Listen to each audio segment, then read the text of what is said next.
Hi everyone, welcome back. ఇది Sri Rama Navami mini vlog అనమాట. So first time మా అపార్ట్మెంట్లో శ్రీరామనవమి సెలబ్రేట్ చేసుకున్నాము. చాలా బాగా జరిగింది. సో రాములు వారు చక్కగా రెడీ అయిపోయారు. నేను వెళ్ళేటప్పుడు కొంచెం లేట్ అయిందనమాట. సో అందుకు నాకు ఆ బిట్ ఒకటే దొరికింది.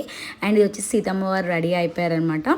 సో మేము కింద స్టేజ్ మీద ఇట్లా పెట్టి అక్కడ పంతులు గారు మాకు స్పీచ్ అది ఇస్తున్నారు అనమాట. చక్కగా చాలా బాగా చెప్తారు మాకు. అండ్ ఇది స్టేజ్ డెకోర్ అనమాట. చాలా బాగా జరిగింది. అండ్ అందులోనే వీకెండ్ రావడం వల్ల అందరూ అటెండ్ అయ్యారనమాట శ్రీరామనవమికి. అండ్ సెలబ్రేషన్ కూడా చాలా బాగా జరిగింది. అండ్ అన్నీ మా చేతుల మీదుగా జరిగింది అనిపించింది. సో తలంబ్రాలు బియ్యం కానీ అన్నీ మేమే మిక్స్ చేసాము. సో ఆవు నెయ్యి పసుపు వేసి చక్కగా మిక్స్ చేసామన్నమాట అందరము. అండ్ సూత్రం కూడా మేమే గుచ్చామన్నమాట. సో పసుపు రాసేసి సూత్రం రెడీ చేసాము. అండ్ చూడండి, రాముల వారిని అలా చూస్తుంటే నాకు ఇంకా చాలా అదో టైప్ ఆఫ్ పాజిటివ్నెస్ వచ్చింది నిజంగా.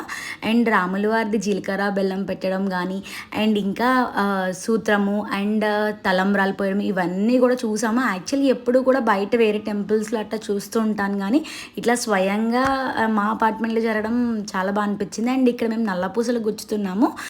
అండ్ నేను గుచ్చడం కూడా ఇది ఫస్ట్ టైం అనమాట, సీతమ్మ వారికి గుచ్చడము. అండ్ ఫైనల్లీ తలంబ్రాలు అనమాట. సో తలంబ్రాలు పోస్తున్నారు. ఎంత చక్కగా జరిగిందో ఈవెంట్ అంతా కూడా. అండ్ ఫైనల్లీ హారతి. సో నెక్స్ట్ పార్ట్లో పల్లకి సేవ ఎలా జరిగిందనేది చూపిస్తాను. So thank you for watching. Keep supporting. Bye bye.